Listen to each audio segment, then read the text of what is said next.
The rain had already started by the time Evelyn Mercer walked into Terminal C wearing a Navy airport hoodie and faded jeans.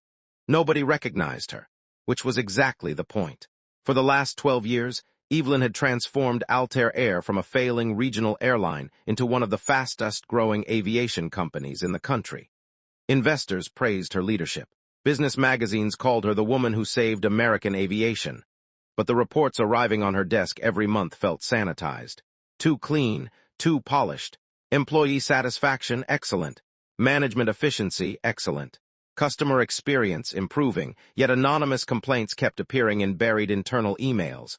Burnout, manipulated overtime records, staff sleeping in break rooms between double shifts. Someone was lying. So at 4:40 a.m. on a freezing Thursday morning, Evelyn entered Chicago's Midway Airport pretending to be a temporary operations trainee sent from headquarters. The terminal smelled like burnt coffee, wet jackets, and jet fuel.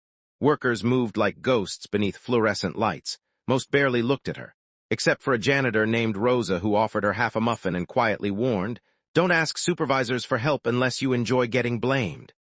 That sentence stayed with Evelyn longer than it should have. By sunrise, the airport had become chaos. Delayed flights stacked across departure boards, angry passengers crowded service desks. Children cried, phones rang endlessly. That's when Evelyn noticed him, the baggage coordinator near gate 14. His name tag read Marcus Reed, tall, exhausted, early 30s maybe. Unlike everyone else, Marcus never snapped at customers.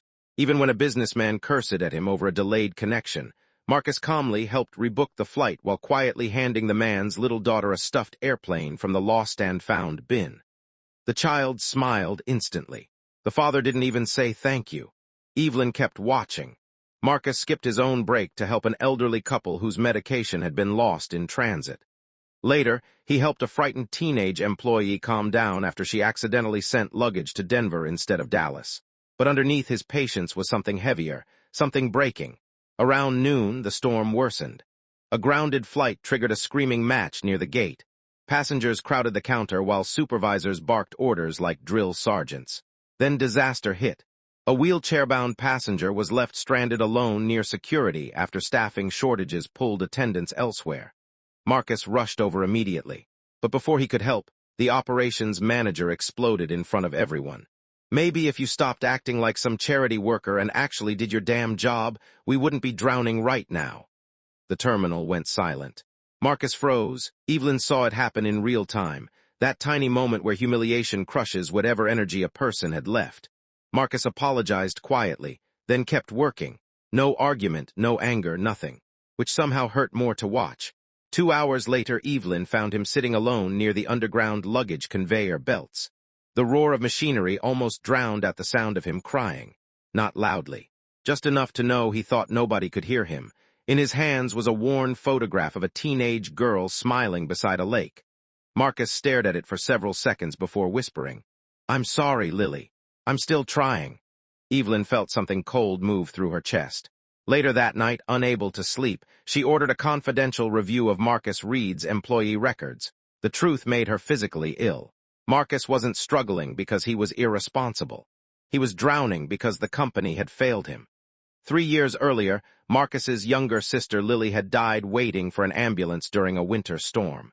Since then, Marcus had been raising her 14-year-old daughter alone. But that wasn't the worst part. According to internal records, Marcus had repeatedly requested schedule flexibility because his niece had recently been diagnosed with severe epilepsy. Every request had been denied. Worse, someone in airport management had been editing overtime logs to avoid paying employees legally required compensation. Millions of dollars had quietly disappeared over the last 2 years. The next morning, nobody understood why corporate executives suddenly flooded Terminal C managers panicked. Supervisors adjusted ties. People whispered nervously. Security stood near the entrances. Then Evelyn Mercer walked through the terminal in a charcoal suit and silver heels. This time, everyone recognized her. The atmosphere changed instantly.